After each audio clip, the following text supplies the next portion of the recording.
L'Écosse, comme tous les pays imprégnés par leur histoire et leur culture, tangue entre folklore et envie d'un futur moderne débarrassé des clichés.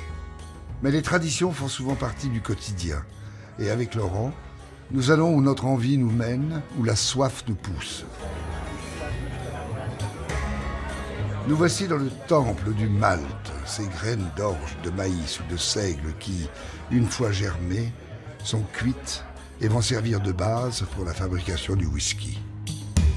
Tout le monde revendique l'identité du whisky, la naissance de l'origine. Mais il est véritablement écossais, ce whisky. Le whisky est 100% écossais.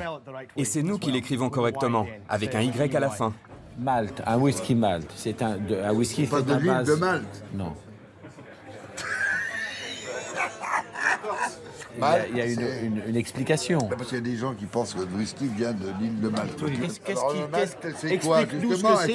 Explique-nous ce que c'est qu'un whisky pur Malte. Un whisky single malt provient d'une seule distillerie.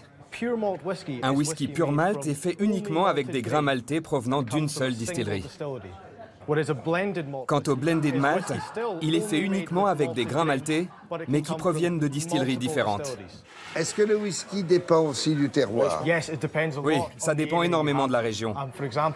Par exemple, le whisky des îles écossaises n'a rien à voir avec celui du reste du pays. Il a un goût beaucoup plus tourbé, fumé et salé. L'eau joue un rôle très important. Si le whisky est produit près de la mer, il sera plus salé. Si le sol est tourbeux, il aura un goût tourbé, fumé et très prononcé. S'il vient d'une région montagneuse, avec de nombreux cours d'eau, il sera beaucoup plus doux.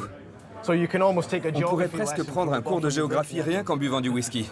C'est magnifique. Il y a très longtemps que le whisky est fait en Écosse.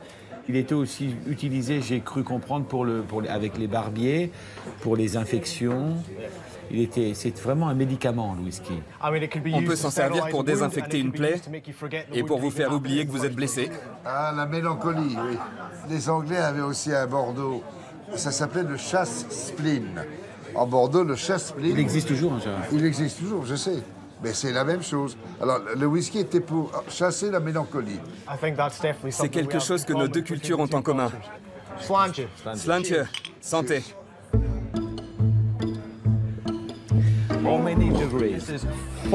C'est du 43 degrés. Il est bien fort. Un bon whisky. Je l'aime beaucoup.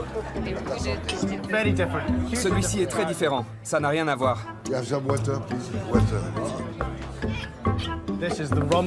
Ça, c'est un rum finish. On sent tout de suite le goût sucré. C'est vraiment unique. Ça fait partie de la catégorie des whiskies de grain. C'est du McNamara. Ça veut dire « fils de la mer » en gaélique écossais. Tu veux tout goûter? Santé. Il est très fort. Ça, c'est bien, ça. Content que ça vous plaise. This is very wonderful. On est au 21, là. Non, on y est, là. 21 ans. Là, on est au summum. For me, this is the best. Je suis bien d'accord avec vous. You're wonderful. You're a wonderful man. Merci. Thank you. Slàinte, santé. Thank you very much. Merci à vous.